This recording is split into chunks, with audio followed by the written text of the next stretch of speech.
Okay, good morning everyone. It's Mit here. Welcome to Mit's Morning Radio in English version, but a different slot. I'm so sorry. Something happened. My internet was just disconnected and I didn't know why, but hopefully I created a new live streaming here, so let's just begin again. Okay, it's August 31st, Thursday morning here in Japan. You may live in different time zone, but hope you enjoy this time. It's a little bit late, but yeah, I recreated a new live streaming this time. Okay then, well, it just happens sometimes though. Okay, so I'd like to share, inspire, and positive story with all of you for 30 minutes every Tuesday and Thursday morning from 7 a.m. to 7:30 a.m. GST, usually, as a part of our morning input. So, okay, the main objective of this radio is to serve as a warm-up for the day. I would share books I've read recently, inspiration, positive news, and recent activities. The goal is to make the start of your day wonderful and hope you can listen to this as your morning alarm to kickstart your day on a bright note. Oh, and I also welcome newcomers and comments during the live streaming, and of course the message from the listeners. So message box is the link in the description down below, and I will answer your messages in the future live streaming. And thank you for those for using hashtag posting on X. I've read all of your posts using the hashtag, so feel free to use the hashtag when I will send you like on your post. Alright, without further ado, let's get started. Today's book is The Power of Asking Good Questions by Makoto Tanihara. So, hey guys, are you good at asking questions? You've probably heard of questioning skill, right? And you might have gotten questions like, what are your hobbies? Sounds like matchmaking question though, like, or how are you? Or what did you do over the weekend? Are also types of questions. Have you ever been in a situation like when a senpai, ask to your subordinates, and what don't you understand about this? And then replied, I don't know what I don't understand. And you might have been experienced a situation where you didn't know what to do and just gave a wry smile, So every day you probably ask questions without even thinking about it. But what if I told you that the way you ask a question can influence not only the other person, but also yourself? So think about like children who won't study even if you tell them to, or people whose sales performance is lacking, or maybe bosses who struggle with managing their subordinates, or people pondering what dish to prepare for dinner. So by reading this book or listening to this live streaming, all of you will surely be able to elevate your questioning skill to higher level. But rest assured, you don't need to put everything into practice all at once, alright? Try to remember everything from morning to night is quite a challenge, isn't it? So it's just 30 minutes. By casually listening to this live streaming, I will explain the points of the developing practical question skills in a way that's easy to understand so you can gradually incorporate them. Alright, so let's start with the 3 fundamental techniques of or asking questions. Have you ever experienced a situation like where the response you received from a question was actually different from what you expected? Right? I have actually. For instance, imagine you want to go to a hot spring on the next day off. Then if you ask your partner, what do you want to do over the weekend? And they reply like, I want to go to an amusement park. And you say, well, I actually wanted to go to a hot spring though. Then they might respond with like, then why did you say that at the first place? Then, this is a clear example of failure. In this case, the question itself is too wide and broad and so hasn't drawn out the response you were seeking. So which was the desire to go to a hot spring? So what should you have done? For example, like, look, this hot spring, pointing on the website or magazine, whatever, and it has various types of bath and including open air bath. And your partner said, wow, that sounds nice. The view must be great. And, it's about 1 hour away from home and it's surely a relaxing place. How about we go there this weekend? And then they reply sounds good. I like that. Like this. What did you think compared with the first one? By providing information about the hot spring and eliciting a positive response in advance, you can smoothly receive a yes from the partner. Indeed, they are open questions and closed questioning. So, this categorization can be further broken down into semi-open question and semi-closed question.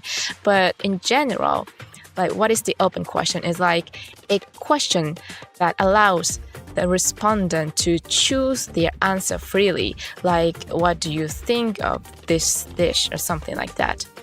Responses can range from it's delicious to there is a lot of it, or I prefer dishes with better presentation, or something showing a wide range of interpretations. On the other hand, the closed question is a question with a binary response, do you like this dish, or question that limits the answer based on a specific content, when and under what circumstances would you eat this dish, or something like that. So, when should we use each of these types of questions? For instance, open questions, use them when you want the other person to speak freely. Set the direction for the conversation by having the other person decide, or when you want them to think on their own.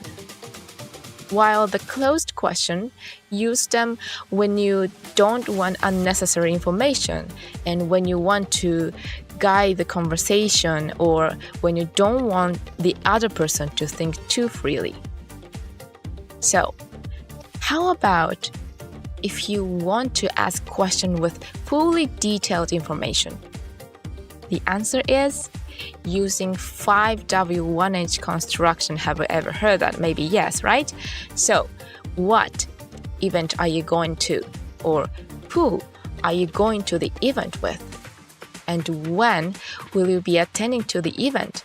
Or where is the event taking place?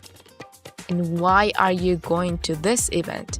And lastly, how are you going to spend your time at the event? Something like that. So, but note about why question. It's you need to be careful. When you ask why, the respondent often feels compelled to give a logical answer, because blah, blah, blah. So this can put a strain on them mentally, actually. So therefore, using why too frequently can make the other person uncomfortable, So just be careful when you're using why question. Then if so, how can you rephrase it? So replace why with the other 4W1H questions. Okay, so do you want to attend the event because you want to buy something? Or are you going to meet someone you want to see? Or is there a special event happening during the season's event? Something like that. Instead of just asking, why are you going to this event? So these rephrased questions can all serve the purpose of asking why, right? Alright. On the other hand, asking why can be highly effective in business setting or when trying to dig deep into an issue by yourself. So, for example, Toyota, a huge automobile company, for example, has a tradition of repeating the why 5 times to solve problems. So by asking why repeatedly and logically answering it, the question gradually narrows down, right? And getting closer to the core of the issue. So this is the good point using why question actually. The next key is asking questions that are easy to answer for the other person. Alright, valuable information often comes from good question, yes? Okay, by asking questions that are easy for the other person to answer, you can extract the information you want more quickly and save both parties time. This is a good thing. For instance, if you ask, what iPhone model do you recommend? And you get the response like, a second-hand iPhone 7 is cheap and recommended. It might not align with your needs, right? If you wanted a phone with the ample storage for gaming, you might need to rephrase the question to get the answer you want. Like, since asking question makes the other person think, try to reduce their cognitive load by asking questions that are easy for them to answer. So in that case, you could ask like, I want to upgrade my iPhone because I want to play games. So do you have any recommendation for a phone with lots of storage and a large screen? With this approach, you can receive an answer like, in that case, the iPhone 14 Plus has a long battery life and a large screen. It's available in sizes up to 512 GB. So how bad this sounds? Pretty good, huh? Right? So now, let's talk about what makes a bad question. There are several actually. The one is the negative questions. The questions that lead the other person to a negative thought. Why can't you do anything right? Or something like that. Have you heard about this? This type of question promotes the other person to think like, why can't I do anything right? And then consider their inability. To reframe this positively, you could ask like, what can you do to improve yourself? Much better, right? And also, no answer question is a bad one, actually. Questions that don't seek an answer when asked. This is the non-answer questions. So for example, if your boss said, how many times do I have to tell you or something like that? Have you heard about that? Like, in a drama or whatever. So if you answer like, 3 times, boss, and then your boss surely gets mad and maybe you'll get a knuckle sandwich, So in this case, the boss was not seeking the answer, just trying to extract an apology for you. In short, these questions don't lead to resolution, And then, of course, immediate denial is not a good question, which means asking a question and immediately denying the answer the other person gives. Like, questions are meant to elicit the other person's thought. If you immediately deny their response, you could just, talk yourself. For example, if you ask something and you just reply quickly, no, it's not correct or something like that. So that's exhausted. If you've asked a question, take the time to listen to the other person's thoughts and be open to accepting their ideas. Okay, so question barrage, something like that. This is common among impatient people, It involves continuously asking questions even when the other person hasn't fully answered the previous one.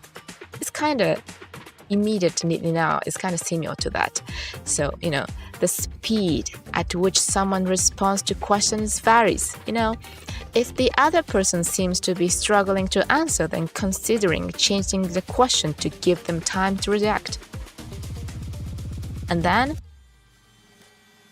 interrogation. Some might have, inadvertently given off the impression of conducting an interview during the situation like matchmaking, like kind of bombarding someone with a question like, what are your hobbies? Where are you from? Like, what's your educational background and what's your income might give off, the impression on the interview. And that's quite exhausting, So, remember, communication is a dialogue. Questions alone don't constitute communication. So be cautious of constantly asking such bad questions as it might lead to people disliking you.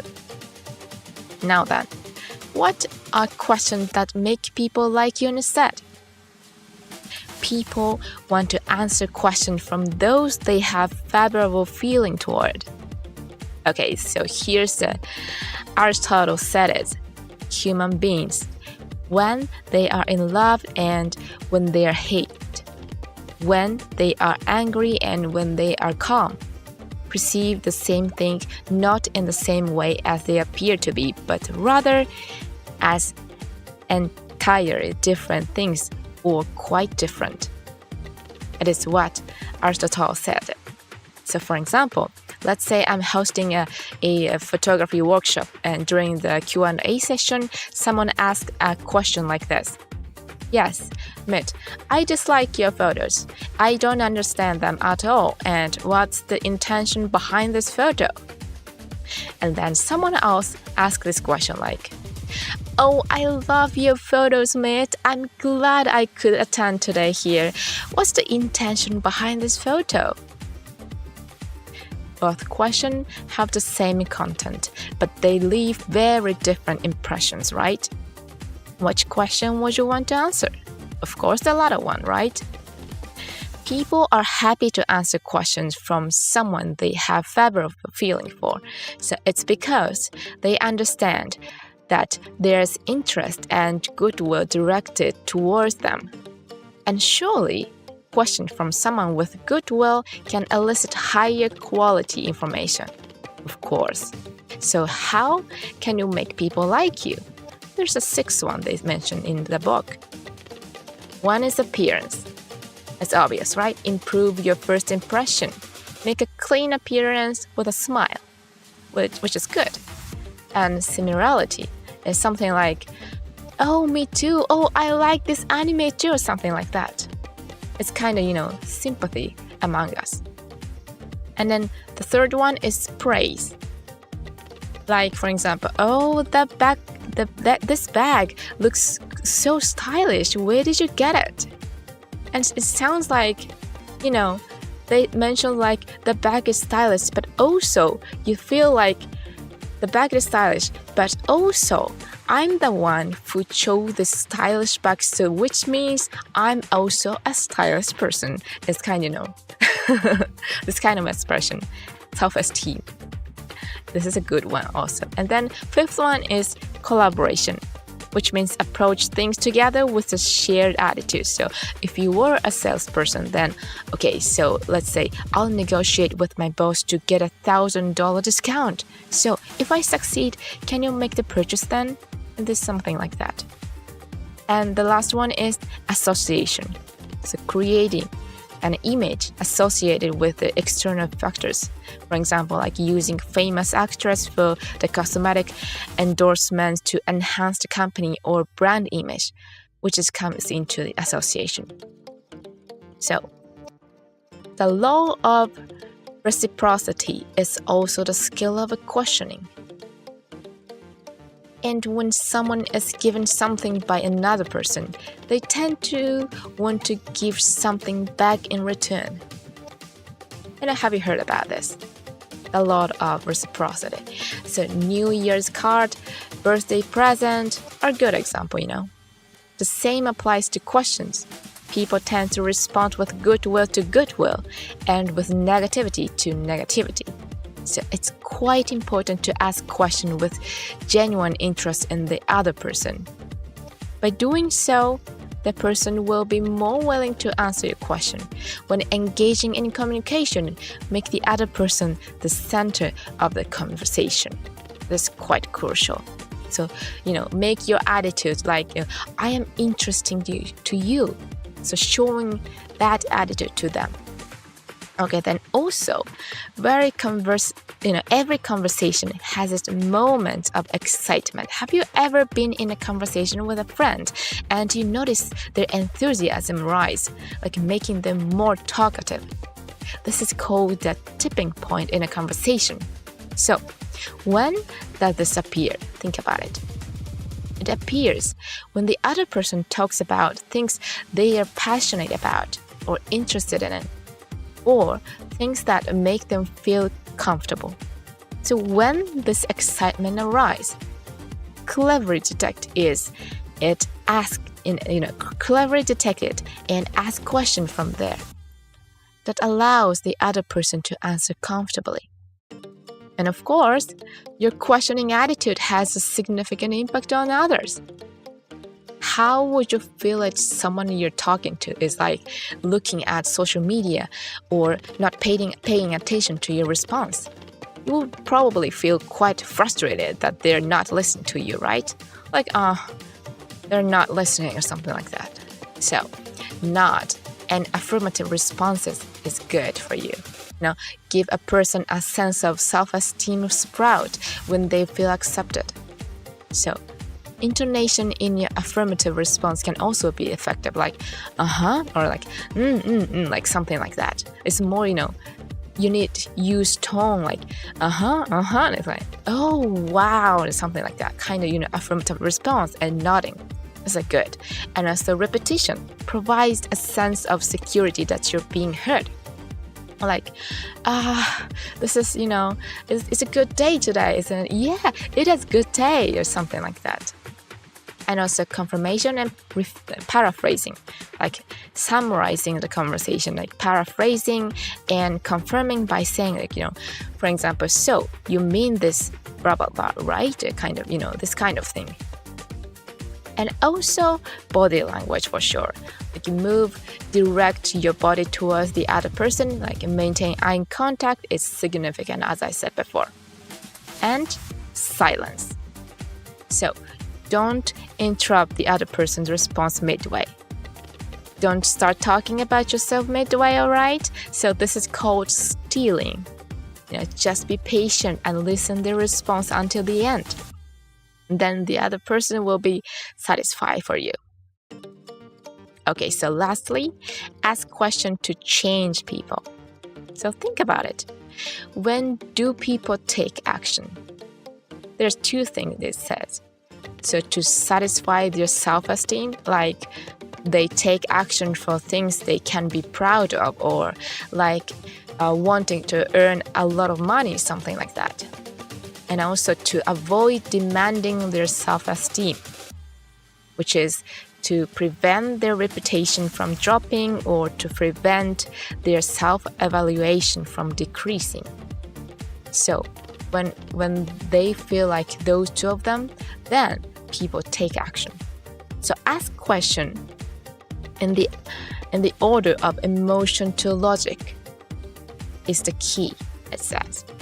Let's say, you want to buy a camera. It's unlikely that someone would decide to buy, just $3,000 camera just based on the price, right? You don't really do that. Generally, the motivation to buy a camera starts with an emotion of wanting to take a better picture, right? Like, I want to take a great picture. This is a motivation to first come out. And then they try to, move forward to purchase it. So, and then you might think like, everyone has full frame cameras now. And then, the ones people are using seems good. And then you see the price and it said $3,000. And from there, you might think like, it's a bit expensive. And your rational mind kicks with it. And can I afford it if I pay it in installment? Something like that. So people are emotional first and then use their rational mind to justify their actions. So let's take a shopping program as an example. Is this a good example, right? So they explain the camera features like showing images of fantastic photos that can be easily taken and provide consumers with a simulated experience. No need for a complicated setting with the auto function, like beautifully blurred portrait and beautiful landscape with just one click or something like that. It's kind of, shopping programs and templates, and then the price is revealed after that. And even if you think it's a bit expensive, if they say like only $50 per month for installment payments or zero interest rate or something like that, and you start thinking like, if I give up eating out once a month with friends, I can afford it, I guess. And with sales stock, you also get a protective film and a kit lens, only limited this time, something like that. And then you start thinking, if all these things comes with it at this price, it might actually be a good deal. So gradually, your impulse to buy is justified by your rational mind. So when you make people experience the thought process they go through before they actually take action, they become more likely to take action. So, and then accumulate small yes is also effective. So the law of consistency, have you ever heard of it? So once a certain action is taken, it becomes difficult to take contradictory action. So you can use this by accumulating small yeses, making it harder to say no. Like your mom said, could you vacuum this room, sweetie? And you said, sure, mom. So, and your mother also said, oh, one more thing. Could you also clean the toilet? And then, oh, okay, mom, or something like that, This way, it becomes harder to say no to just clean the toilet, And also, don't impose opinions and let others make decisions is also quite a skill. Like when you say, study, most children will resist, won't they? I also disliked it when my parents say study, Mit, or, clean up your room. I hate that. The moment you're told to do something, don't you lose the motivation to do it? Oh, come on, mommy. I was planning to do that later. Oh, well, I lost my motivation now or something like that. So, how can you get others to be inclined to do something? And it's by acknowledging the other person's perspective while leading them to their own answer. Okay, take, for instance, what do you want to be in the future, kiddo? If I ask to the kid. And I want to be a CEO like Steve Jobs. And oh, great, kid. To become CEO like that, you need to know a lot about products, will you not? And you need math to plan products and set prices. And you need to study economics too. Right? And but some people become CEO without studying. And they say, oh, true. Those people probably put a lot of effort into learning after entering society. But studying now, you might have a better chance of becoming a CEO more easily. And if you start studying after entering society, you might end up far behind kids who are working hard in school now. And kids said, that might be true. And so, what could you start doing from today to become CEO more easily? In this way, you can accept the other person's opinion without denying it and guide them toward the direction you want by having them think for themselves. Remember, people don't follow opinions imposed on them, but they willingly follow decisions they've made themselves.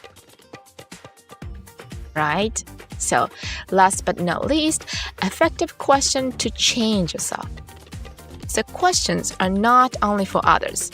You can also use them to explore the causes of problems or find clues to issues you're currently facing. So take Colonel Sanders, who achieved a great success with his KFC fried chicken franchise, for example. So the Mr. Sanders originally owned a restaurant. However, his restaurant was put up for auction and he was on the brink of bankruptcy after losing his business. So at that point, Mr. Sanders thought he transformed the disadvantage of not having a physical restaurant into the advantage of being able to move freely. So he saw this as an opportunity to have more time for business hours. So he also considered a mobile, a kitchen truck. But however, that would essentially turn into a restaurant, requiring staff, So it would also incur costs to arrange a truck. Then he thought about the selling recipe for his chicken. the disadvantage of needing initial investment to sell chicken was turned into an advantage. So this way, he didn't need to incur any cost for the recipe. So this also applies to personality traits, right?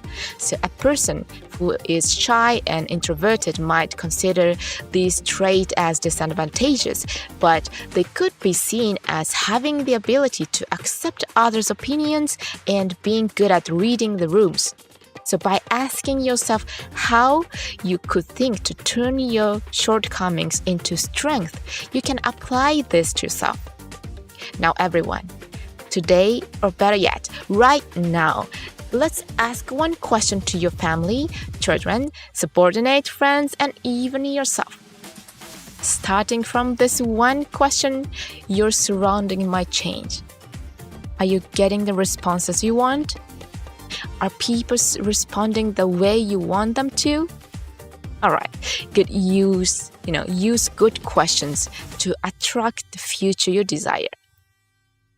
desire.Okay, guys, let's call it a day. Sorry for the late because of the mechanical accident of the live streaming.